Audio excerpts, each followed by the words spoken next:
Hello. So very exciting. I've got a few likes. Not that I was doing for likes, but it's just good to know there's people out there that are maybe interested in what I've got to say. Um, so I just thought today I would do a little bit more information about why I've decided to do this, and then over the course of the week I'll start doing more talking about the things that maybe have helped me. I thought that might be a good place to start, sharing some books and some podcasts and stuff. But yeah, so how did this come about? Basically, like I love all the self-help stuff. I think I alluded to that yesterday, and a lot of it has worked for me. And I've used many different things over the years, and have changed my life quite a lot. I feel like I've made some bold leaps, and um, have yeah pretty much changed my life entirely when I really think about it. But I still have wobbles, and a few, I think it was like maybe 3 months ago now, I had a massive wobble. I wasn't earning very much, and quite a lot of the time it's money stuff that comes up for me. Money issues, I know. We keep repeating the lesson until we've learned the lesson, right? That's something that I've learned. Good thing to note. But so, and I know from all the self-help stuff I've done in the past, I was like, well, I can sit and wallow in this, or I can actually use this situation to give me a kick up the arse and get me doing some more proactive and positive stuff.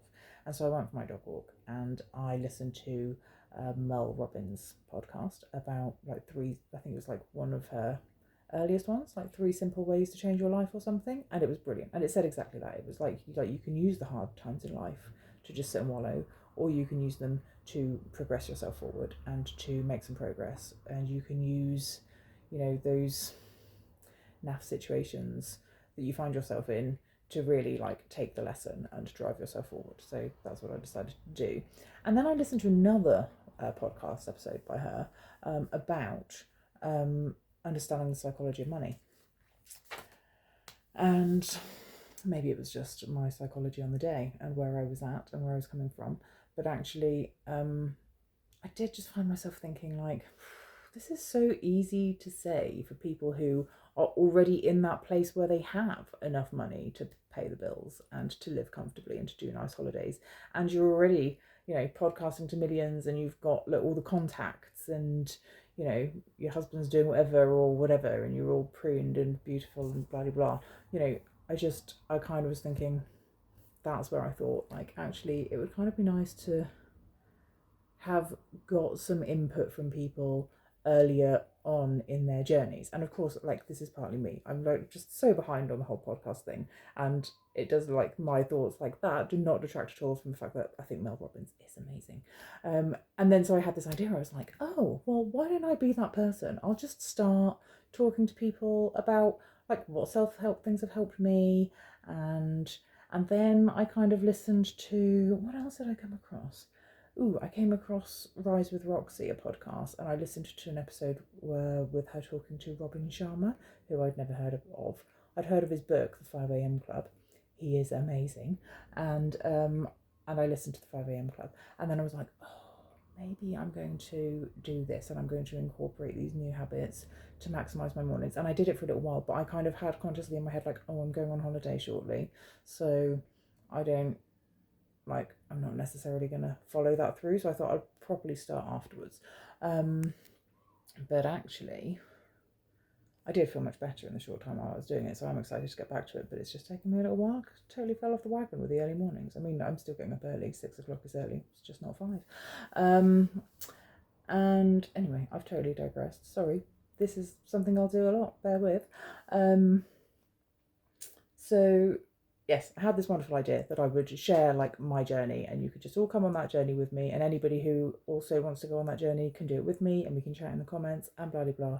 It'd be nice. We'll start our own community of people who are not, it sounds really cliche and like far far away maybe to be our best selves, and I'm not sure if that's something that's achievable, because surely, like, I think that part of the purpose of life is to keep, pushing yourself and pushing your boundaries and reaching for the next thing. So hopefully that will never stop, and hopefully I'll still be feeling like that in 40 years time, if I'm blessed enough to live that long. But actually, just to be better. Let's just start taking steps to feel better and do better, and then put like a little bit of extra love out into the universe, out into this world that kind of needs it, doesn't it? Just needs as much love as it can get. So that's kind of where I came from and why I thought I would do this. And then I spoke to a friend about it, about the first bit that I mentioned, about feeling like, oh, of course these people are really inspirational, but actually they feel so far removed, and maybe we need somebody to do it just like from the scratch. And she was like, well, that's not going to be that inspirational for people, is it? And initially I was like, oh yeah, no, she's right. Like, people don't want to hear from people who haven't got their shit together, because that's not an inspiration. My life might not be inspirational for people. And then I listened to a Jay Shetty podcast. I do a lot of walking and listening to podcasts while I'm doing that. So yeah, I'll tell you more about that another time. And he said you can't listen to people who discredit your ideas. And I think also Robin Sharma said it as well. You there will always be people who don't necessarily agree with you or have the same opinion, and that's okay. But that doesn't mean that it has to stop you from doing what you think is a good idea. And I spoke to my fiance about it, and he was incredibly supportive.